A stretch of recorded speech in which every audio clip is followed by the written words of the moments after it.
अब चाहे जो पीजिए खाइए, अब मुझे उससे मतलब नहीं है, लेकिन पढ़ना आप सबको है। चाहे चाय पी के पढ़िए, चाहे खाना खा के पढ़िए, चाहे जैसे पढ़िए। आज पढ़ने वाले हम दार्शनिक सिद्धांतों के बारे में। कल हमने पढ़ा था आपका लास्ट नीति शास्त्र के निर्धारक परिणाम एवं प्रभाव। उन्हीं परिणाम और प्रभावों से संबंधित उनके दार्शनिक कुछ सिद्धांत हैं।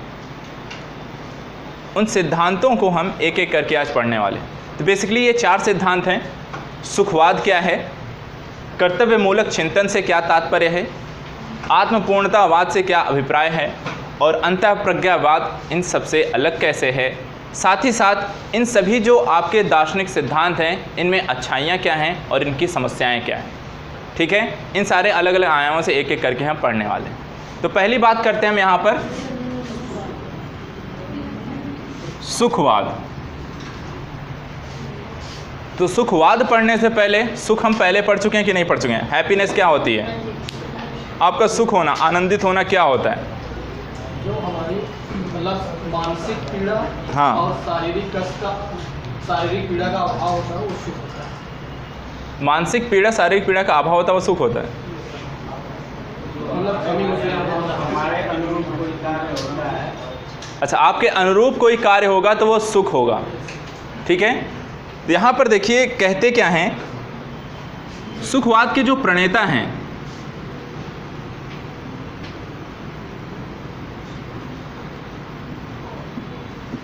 वो हैं बेंथम। बेंथम कहते हैं कि कोई व्यक्ति जो है वो सुखी होगा या दुखी होगा, वो निर्भर करता है उसके द्वारा चुने गए विकल्पों पर।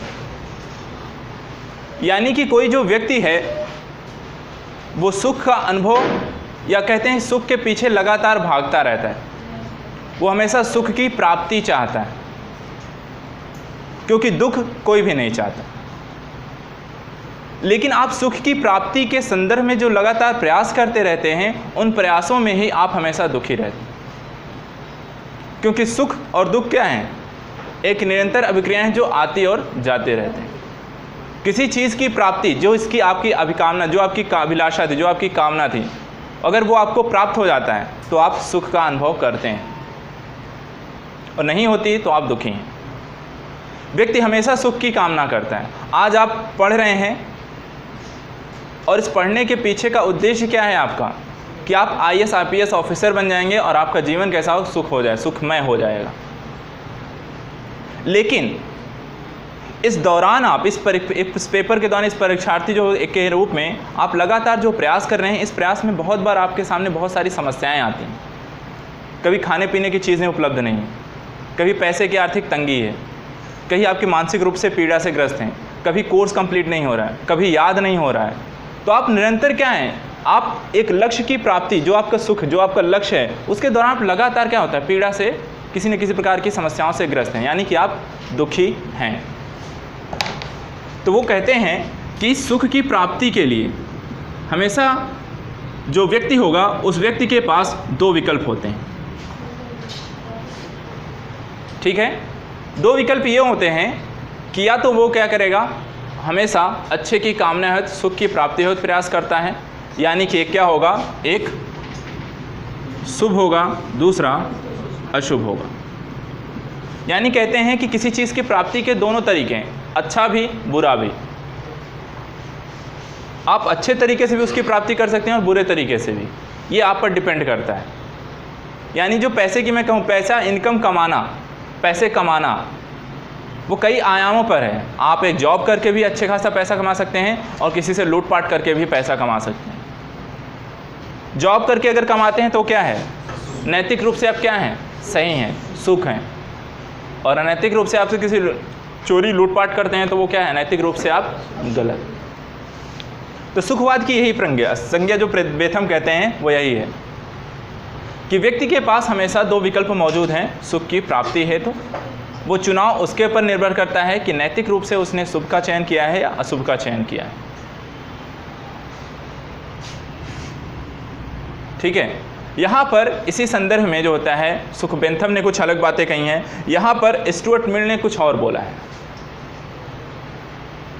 उन्होंने कहा है कि आप कहते हैं कि आप एक वक्तव्य उन्होंने दिया था कि असंतुष्ट सुकरात होना संतुष्ट शूकर होने से अच्छा है। असंतुष्ट सुकरात होना, सुकरात एक विचारक थे, दार्शनिक विचारक थे। असंतुष्ट सुकरात होना संतुष्ट शूकर होने, शूकर यानी कि आपके सुअर, शूकर होने से अच्छा है। अब इसको अगर हम सुखवाद की प्रज्ञा में देखें तो वो क्या कहना चाहते हैं कि व्यक्ति क्या है, व्यक्ति लगातार अच्छा करने के प्रयास में वो हमेशा क्या होता है, असंतुष्ट रहता है। जिस चीज़ की उसकी प्राप्ति हो जाएगी वो उससे तो संतुष्ट हो जाता है, लेकिन उसकी एक नई अभिलाषा जागृत हो जाती है कि मुझे अब इस चीज़ की अभिलाषा है।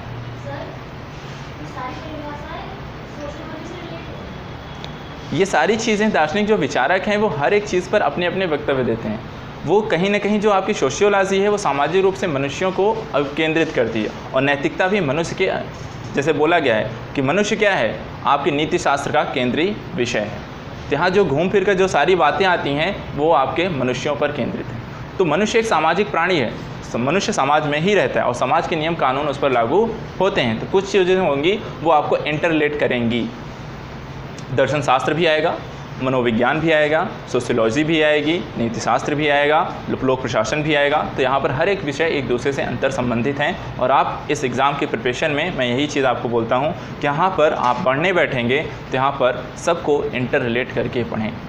यहाँ पर कुछ अलग नहीं, सब एक दूसरे से जुड़े हुए, ठीक है। तो यहाँ पर जो कहने का तात्पर्य था कि व्यक्ति क्या होगा, हमेशा असंतुष्ट ही रहता है, और असंतुष्टि के कारण ही वो हमेशा नई चीज़ें खोज करेगा और नए चीज़ों के आयामों को विकसित करता रहता है।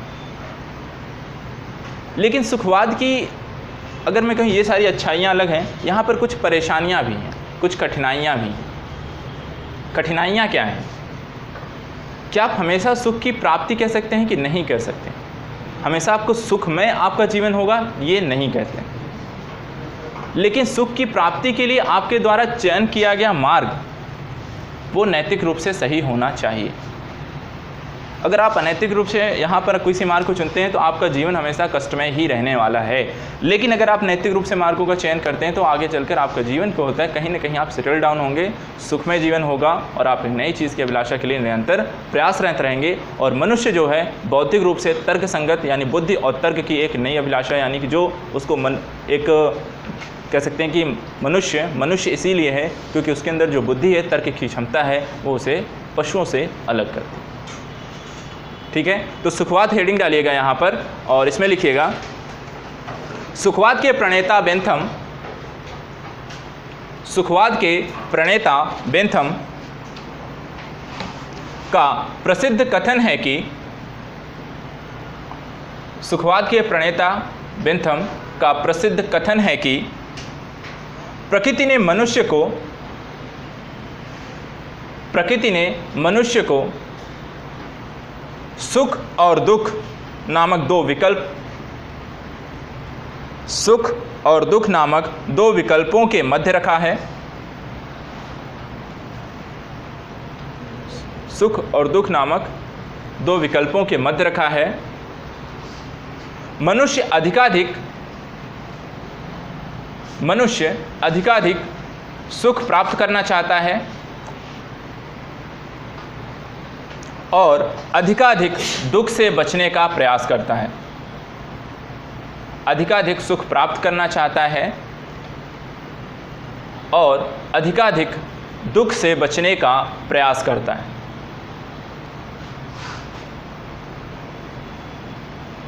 बेंथम की दृष्टि में नैतिकता का निर्धारक तत्व सुख है। बेंथम की दृष्टि में नैतिकता का निर्धारक तत्व सुख है। अर्थात सुख ही वह प्रेरक तत्व है,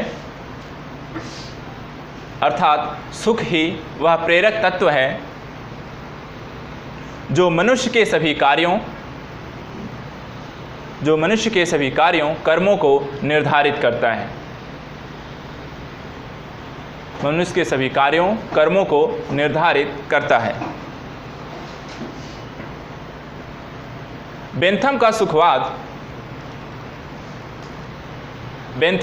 सुखवाद ऐन्द्रिक सुखवाद कहलाता है।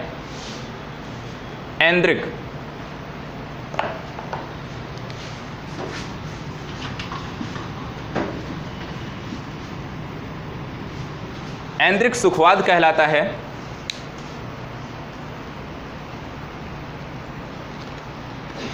जिसे बेंथम ने मनुष्य का लक्ष्य बताया है।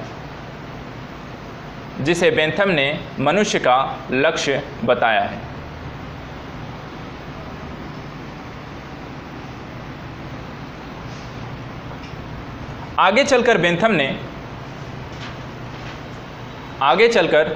ने सुखवाद को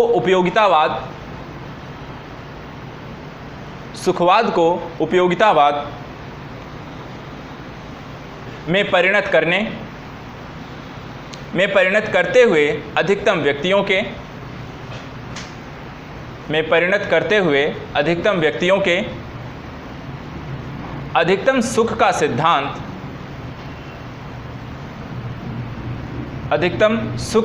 सिद्धांत दिया।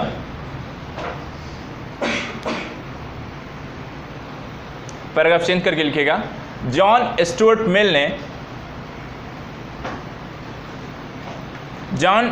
मिल बेंथम के मूल सुखवाद से सहमत हैं। जॉन स्टुअर्ट मिल बेंथम के सुखवाद से सहमत हैं, लेकिन बेंथम के ऐन्द्रिक सुखवाद को बौद्धिक सुखवाद में परिणत कर दिया। ऐन्द्रिक सुखवाद को बौद्धिक सुखवाद में परिणत कर दिया। बौद्धिक सुखवाद में परिणत कर दिया। मिल ने कहा है कि असंतुष्ट सुकरात होना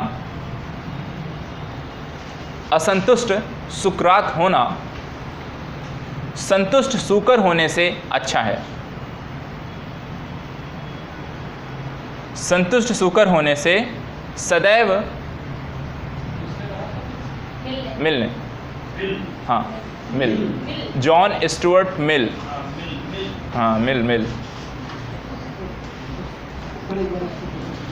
असंतुष्ट सूकर होना संतुष्ट सुकरात होने से सदैव श्रेयस्कर है या अच्छा है। ठीक है, इसके आगे लिखिएगा। इस कथन का अभिप्राय संतुष्ट होना सदैव श्रेयस्कर है। इस कथन का अभिप्राय यह है कि ऐन्द्रिक सुखवाद पशुवत दर्शन है। ऐन्द्रिक सुखवाद पशुवत दर्शन है। मनुष्य बौद्धिक प्राणी है। पशुवत दर्शन है और मनुष्य बौद्धिक प्राणी है। इसलिए वह सतत चिंतन करता रहता है। वह सतत चिंतन करता है और कुछ अच्छा करने का प्रयास वह सतत चिंतन करता है और कुछ अच्छा करने का प्रयास करता रहता है।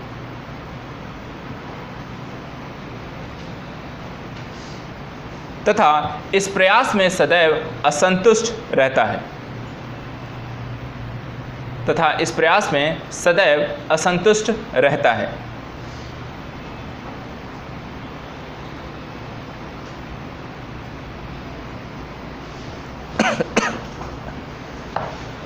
पैराग्राफ चेंज करके लिखिएगा।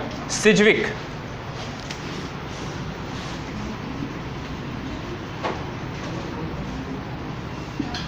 ये दार्शनिक हैं। ठीक है, सिज्विक ने कहा है, यहाँ पे लिखा हुआ है सिज्विक। ठीक है, यहाँ पे लिखिएगा। सिज्विक ने बेंथम और मिल के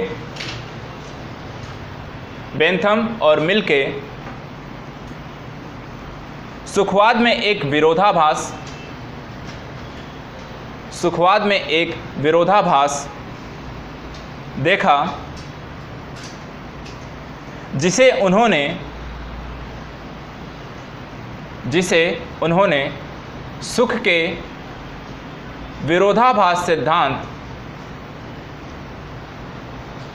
विरोधाभास सिद्धांत के रूप में प्रस्तुत किया।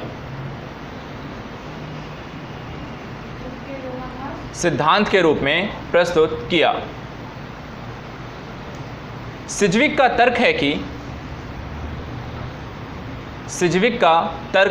कि सुख के पीछे भागते रहने में ही दुख निहित है।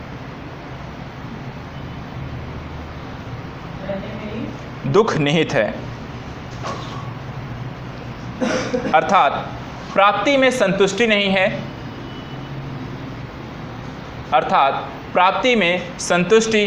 है, जबकि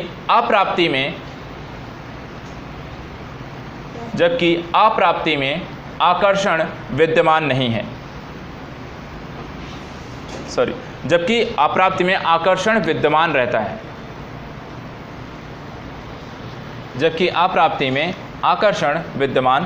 है, ठीक है। तो यहाँ पर ये सुखवाद के सिद्धांत हो गए। अब इनके लिखिएगा, हेडिंग डालिएगा यहाँ पर समस्याएं, कठिनाइयाँ, या कह सकते आलोचनाएं डालिएगा। नेक्स्ट हेडिंग सुखवाद की आलोचना। इसमें लिखिएगा, सुखवाद पर अनेक दार्शनिकों की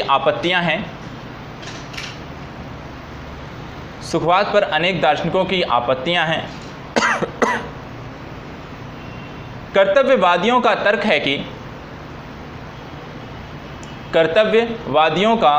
है कि मनुष्य के सभी कार्य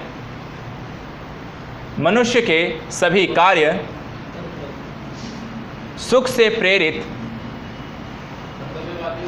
कर्तव्यवादियों का तर्क है कि मनुष्य के सभी कार्य सुख से प्रेरित नहीं होते, बल्कि वह अनेक कार्यों को इसलिए पूरा करता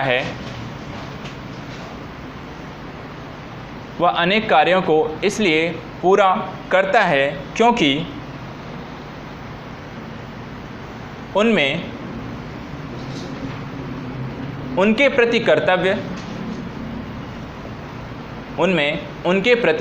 बोध होता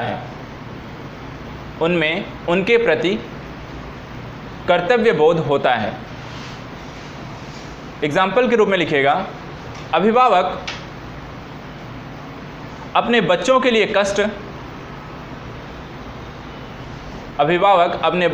कष्ट उठाते हैं जिसमें सुख का अभाव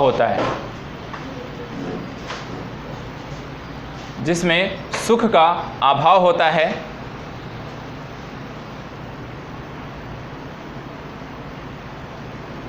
लेकिन फिर भी वे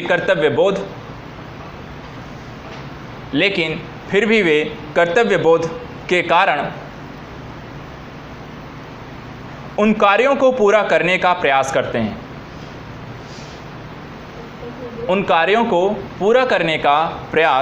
हैं।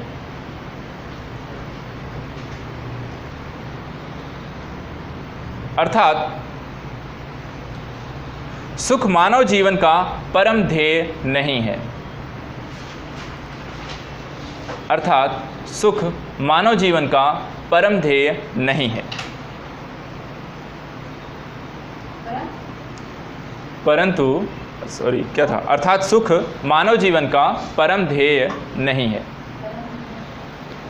परम ध्येय, उद्देश्य, लक्ष्य। चलिए आगे लिखिएगा। वास्तव में सुखवाद, पैराग्राफ चेंज करके लिखना है। वास्तव में सुखवाद अधिकाधिक भौतिक वस्तुओं का संग्रह एवं उपभोग करने का प्रयास करता है। अधिकाधिक भौतिक वस्तुओं का संग्रह एवं उपभोग करने का प्रयास करता है, अर्थात सुखवाद प्रयास करता है, अर्थात सुखवाद भौतिकवाद एवं उपभोक्तावाद तीनों एक दूसरे से तर्कतः सुसंगत हैं।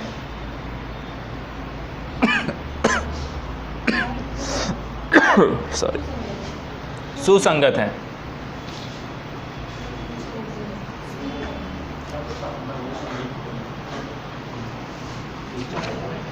आप लोगों का उद्देश्य क्या है? आप लोगों के लिए किसी चीज़ की जो प्राप्ति है वो भौतिक वस्तुओं का संग्रह उपभोक्तावाद की प्रकृति से ही संबंधित है कि कुछ और है? आपके लिए सुख क्या है?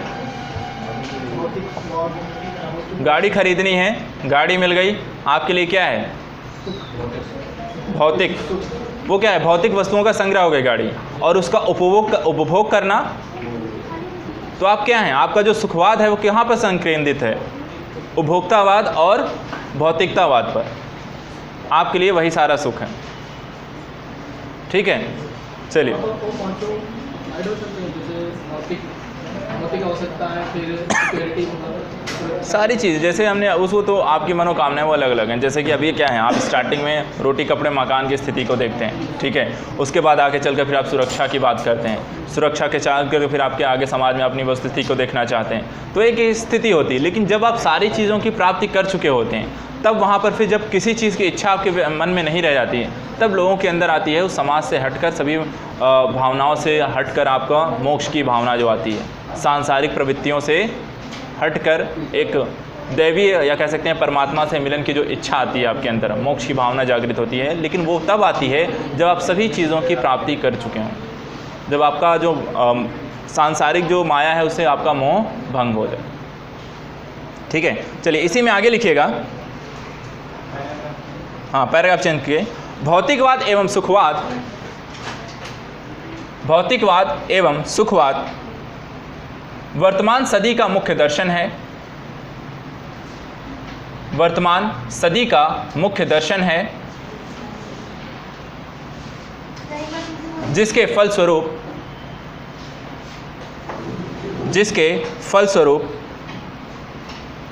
मनुष्य में न केवल व्यक्तिगत जीवन में बल्कि सार्वजनिक जीवन पर भी इसका प्रभाव पड़ता है। मनुष्य में न केवल व्यक्तिगत जीवन में बल्कि सार्वजनिक जीवन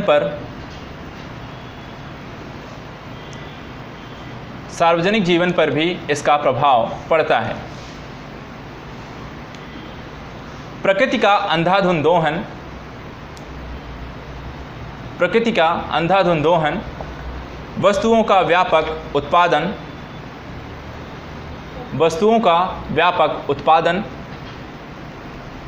उत्पादन का असमान वितरण आदि अनेक नैतिक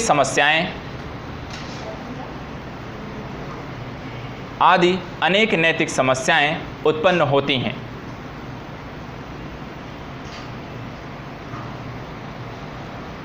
वैश्वीकरण के इस दौर में पश्चिमी मूल्य वैश्विक मूल्य का रूप ले चुके हैं। पश्चिमी मूल्य वैश्विक मूल्य का रूप ले चुके हैं।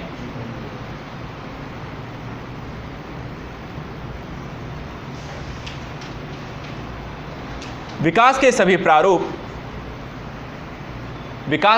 सभी प्रारूप वस्तुतः भौतिक विकास पर आधारित होते हैं। भौतिक विकास पर आधारित होते हैं। ऐसी स्थिति में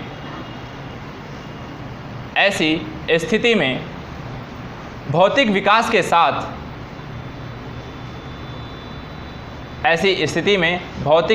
साथ नैतिक उत्थान की भी आवश्यकता है। भौतिक विकास के साथ नैतिक उत्थान की भी आवश्यकता है।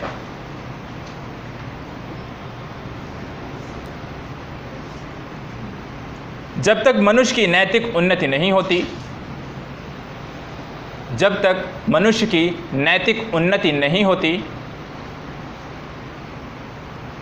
तब तक अंतहीन भौतिक विकास को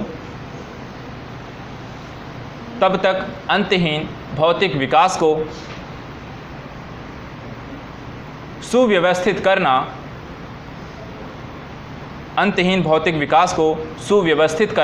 संभव नहीं है।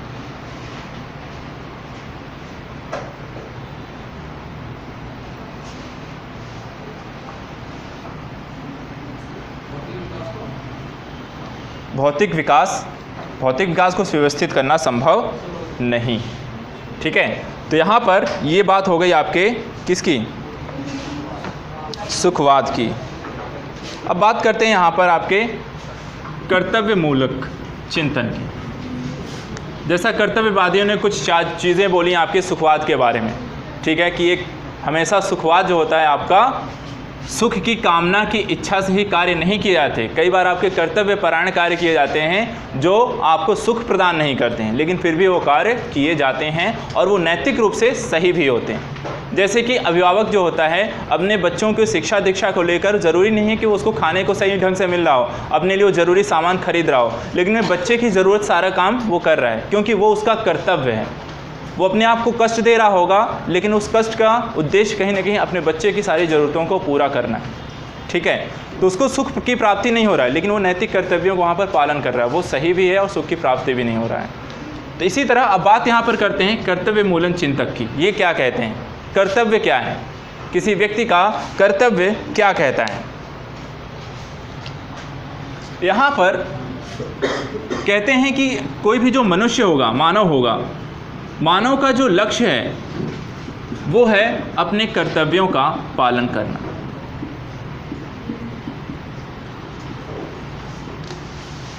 कर्तव्यवादियों का कहने का मतलब ये है कि सभी जो मनुष्य हैं उनका जो मानव का जो जीवन का जो लक्ष्य है वो अपने कर्तव्यों का पालन करना, ऐसा कहना है कर्तव्यमूलक चिंतकों का। और इसके लिए कहते हैं कि जो आपका कर्तव्य है वो कई बार व्यक्ति अपने कर्तव्यों का पालन किसी दबाववश करता है, और ये दबाव जो होता है दो तरीके के होते हैं।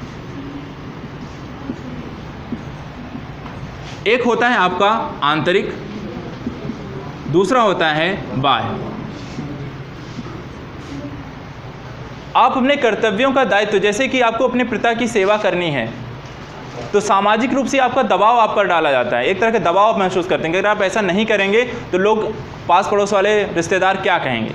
यानी कि ये क्या है, आपके अपने कर्तव्यों का दायित्व आप किसी बाहरी समाज बाह्य दबाव के कारण अपने कर्तव्यों का पालन कर रहे हैं।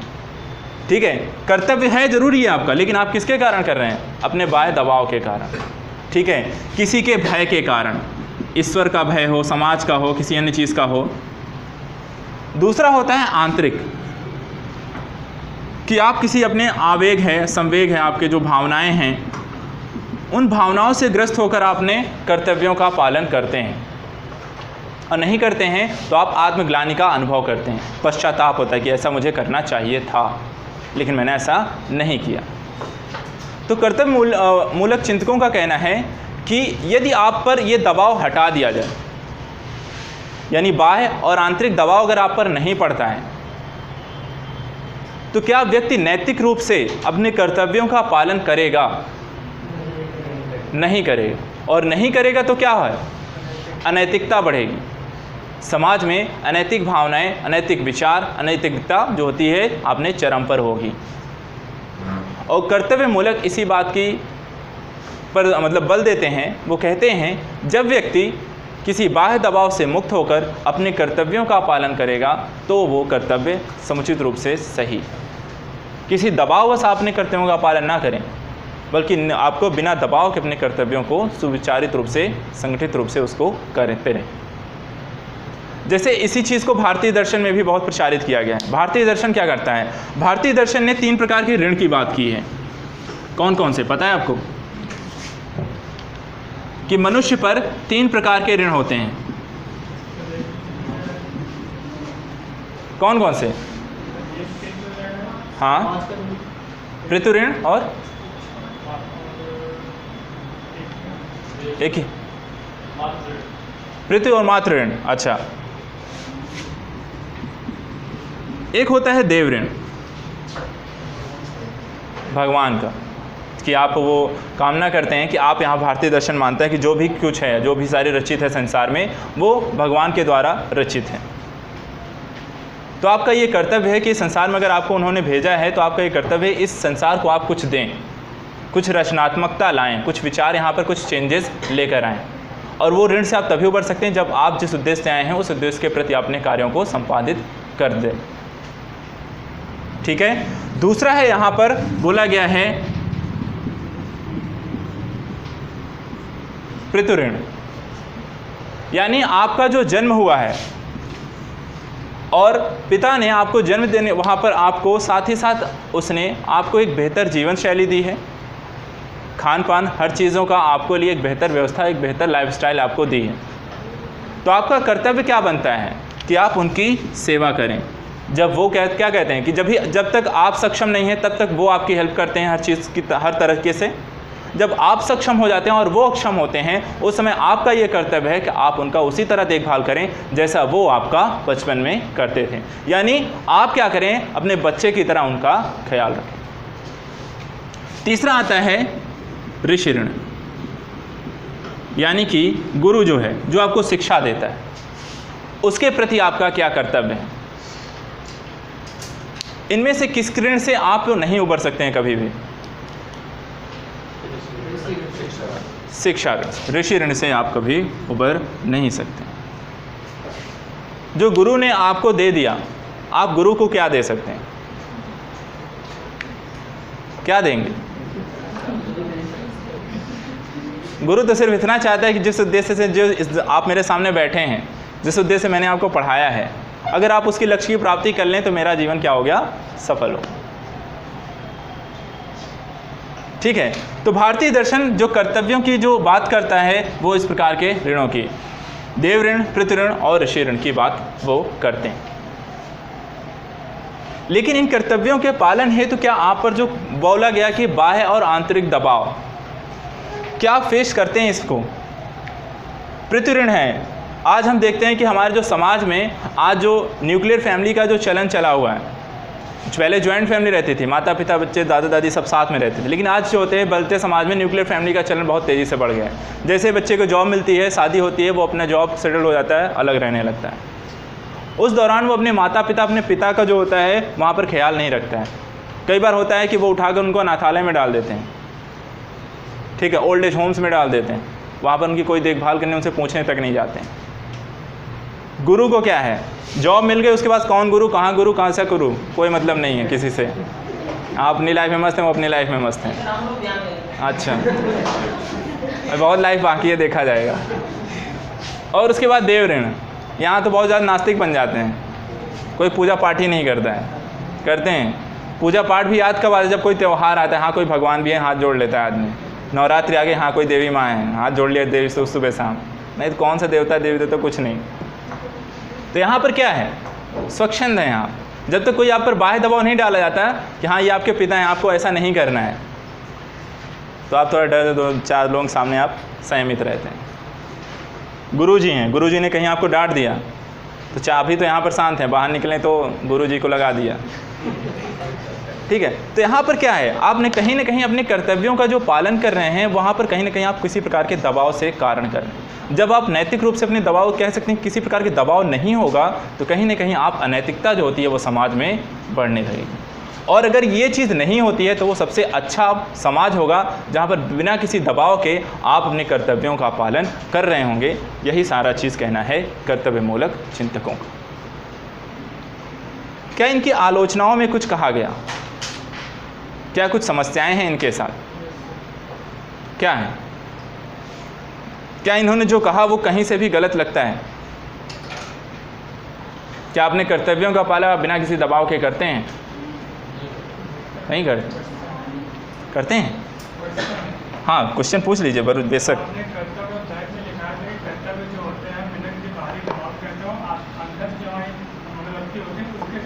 दो चीज़ें हैं आपकी, कर्तव्य और दायित्व हैं। दायित्व जो होगा वो होता है वो दबाव के कारण होगा।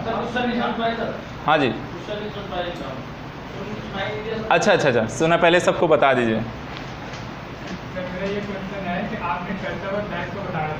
कर्तव्य में ये बताया था कि हम जो कर्तव्य होते हैं वो किसी बाहरी दबाव नहीं करते हैं, अपने अंदर आत्मा से करते हैं। और यहाँ पे जो कर्तव्य मूलक वर्ड डाला, आप यहाँ पे कर्तव्य की बात करें तो बाद में परिभाषा दायित्व वाली आ जाती है। देखिए, कर्तव्य बेसिकली आपका वो परिभाषा है कर्तव्य की। यहाँ हम क्या पढ़ रहे हैं? सिद्धांत पढ़ रहे हैं और यहाँ पे अपने कुछ विचारक हैं, उन विचारकों के अपने विचार होंगे कर्तव्य को लेकर। हाँ, वो एक आइडियल कह सकते हैं, आदर्श रूप से कर्तव्य की क्या परिभाषा है वो मैंने आपको वहाँ लिखाया है कि कर्तव्य हैं क्या। लेकिन हम अपने कर्तव्यों का पालन करते हैं कि नहीं करते हैं? बेसिकली आपको किसी बाहरी दबाव से नहीं करना चाहिए अपने कर्तव्यों का पालन, लेकिन हम करते इसीलिए हैं क्योंकि हमारे ऊपर कोई बाहरी दबाव है। ये कर्तव्यमूलक चिंतकों का कहना है और वास्तविक रूप से ये सही है। लेकिन एक आदर्श यही होना चाहिए कि आप बिना किसी बाहरी दबाव के अपने कर्तव्यों का पालन करें, वो रियल में आपका कर्तव्य। ये चीज़ कहनी है, ठीक है। दोनों चीज़ें अलग हैं। इसको हम वही चीज़, नैतिकता थोड़ी सी चीज़ ही ऐसी है, आप बहुत डीप से पढ़ोगे, बहुत आराम से पढ़ोगे, एक एक चीज़ को समझ के पढ़ोगे, तब नहीं तो कन्फ्यूज भी इसी में हो जाओगे, ठीक है। चलिए इसी को पॉइंट आउट करते हैं। हेडिंग डालिएगा कर्तव्यमूलक चिंतन। इसमें लिखिएगा कांट की दृष्टि में, पाश्चात्य दार्शनिक है कांट, ठीक है। कांट की दृष्टि में चिंतन सिद्ध, ये सभी दार्शनिक सिद्धांत हैं ये चारों, ठीक है। उसके अंतर्गत दूसरा लिखना है आपको कर्तव्यमूलक चिंतन। इसमें लिखिएगा कांट, आई कांट, ठीक है। तो कांट दार्शनिक हैं, कांटा को कांट कर दिया उन्होंने, एक निकाल दिया है। चलिए आगे लिखिए। इसमें कांट की दृष्टि में मानव जीवन का लक्ष्य कर्तव्य के लिए कर्तव्य है। कांट की दृष्टि में मानव जीवन का लक्ष्य कर्तव्य के लिए कर्तव्य है।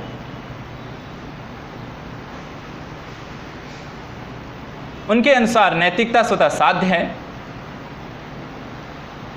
नैतिकता स्वतः साध्य है।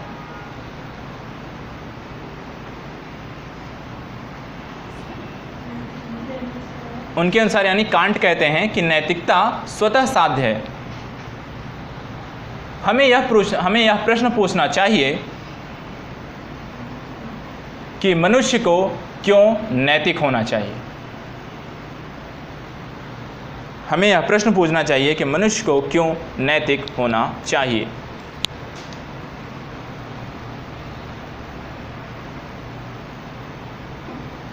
इसके लिए कांट का तर्क है कि मनुष्य के समक्ष सदैव शुभ एवं अशुभ नामक दो विकल्प रहते हैं।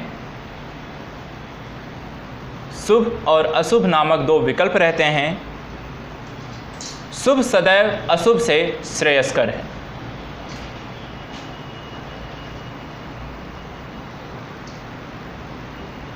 और हमें शुभ का चयन करना चाहिए। शुभ सदैव अशुभ से श्रेयस्कर है अतः हमें शुभ का चयन करना चाहिए।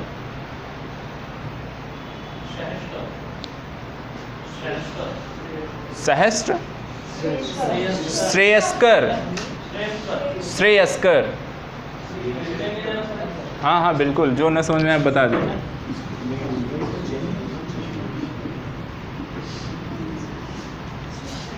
श्रेयस्कर। अतः हमें शुभ का चयन करना चाहिए, अर्थात हमें प्रत्येक स्थिति में नैतिक बने रहना चाहिए। अर्थात हमें प्रत्येक स्थिति में नैतिक बने रहना चाहिए।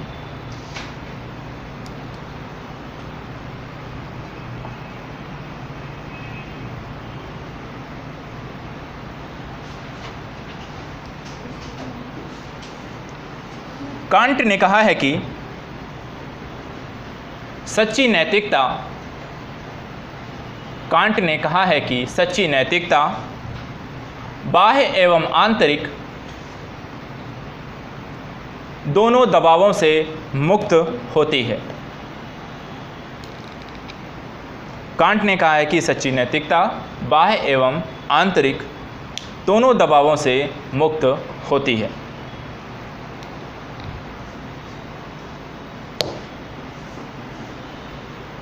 प्रायः लोग बाह्य दबाव में ब्रैकेट में लिख लीजिएगा, भय, ईश्वर, समाज। बाह्य दबाव या आंतरिक दबाव में ब्रैकेट में लिखिएगा भावना, संवेग, आवेग से प्रेरित होकर नैतिक बने रहते हैं। भावना, संवेग, आवेग से प्रेरित होकर नैतिक बने रहते हैं। लेकिन यदि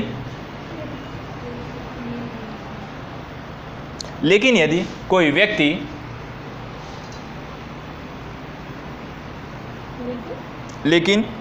व्यक्ति आंतरिक एवं बाह्य दबाव से प्रेरित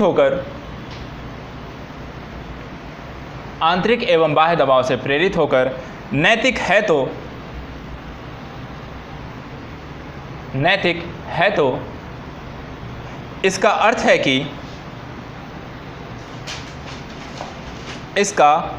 है कि इस दबाव के समाप्त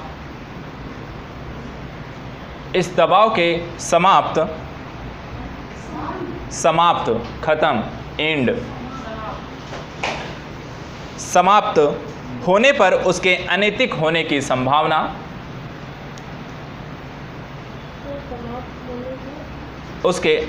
होने की संभावना बनी रहती है।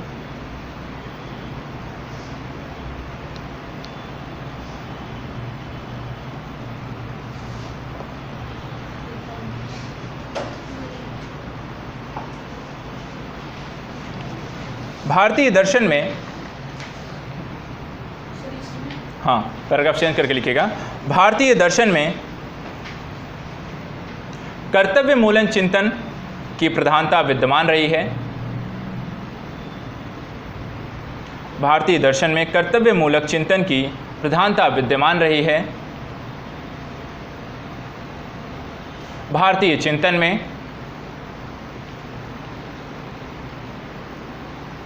मनुष्य पर तीन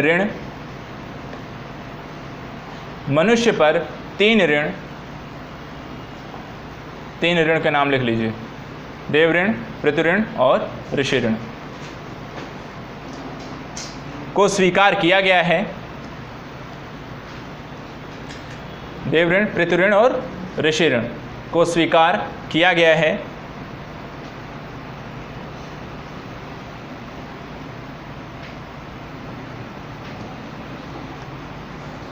इन ऋणों को पूरा करते हुए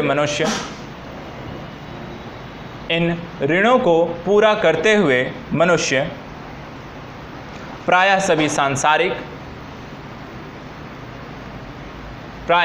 सभी सांसारिक सुखों का भोग करता है।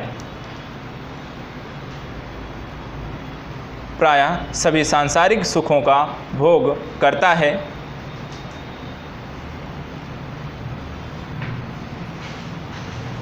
सुख का मुख्य लक्ष्य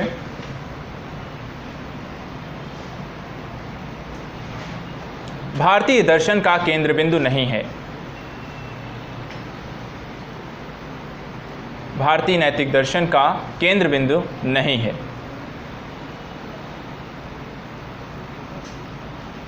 बल्कि कर्तव्य है, बल्कि कर्तव्य है, और कर्तव्य पालन में ही सुख निहित है। कर्तव्य है और कर्तव्य पालन में ही सुख निहित है। अर्थात भारतीय चिंतन सुखवाद एवं कर्तव्यमूलक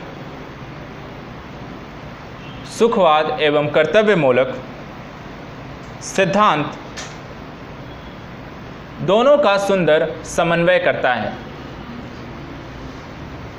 सुखवाद एवं कर्तव्यमूलक दोनों का सुंदर समन्वय करता है।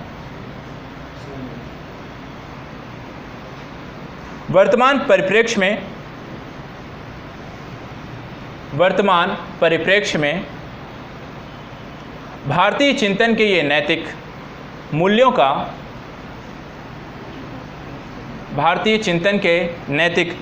का धीरे धीरे अवमूल्यन एवं मूल्यांतरण हुआ है। अवमूल्यन एवं मूल्यांतरण हुआ है।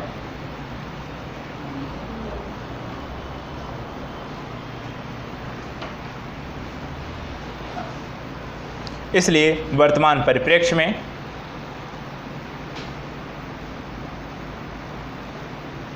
कर्तव्य पर अधिक जोर दिया जाता है। वास्तव में यदि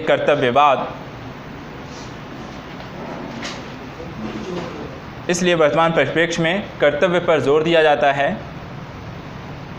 वास्तव में यदि कर्तव्यवाद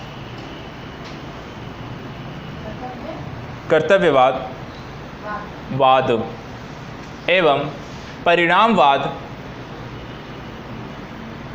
सुखवाद की तुलना करें तो कर्तव्यवाद निसंदेह श्रेयस्कर सिद्ध होता है। निसंदेह श्रेयस्कर सिद्ध होता है।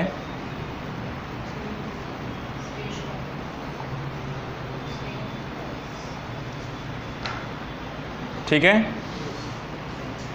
तो ये आपका होगा यहाँ पर कर्तव्यमूलक चिंतन। अब यहाँ पर एक क्वेश्चन लिखिएगा।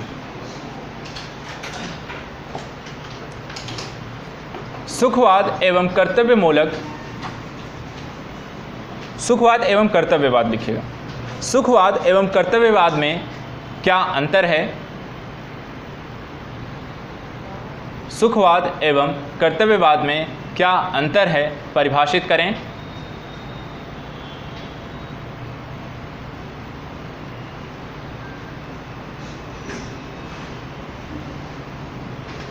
भारतीय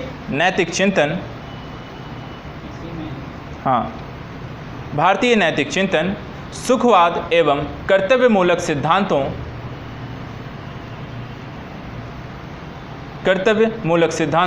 दोनों का सुंदर समन्वय करता है। भारतीय दर्शन, नैतिक दर्शन सुखवाद एवं कर्तव्यमूलक सिद्धांतों का नैतिक दर्शन या नैतिक चिंतन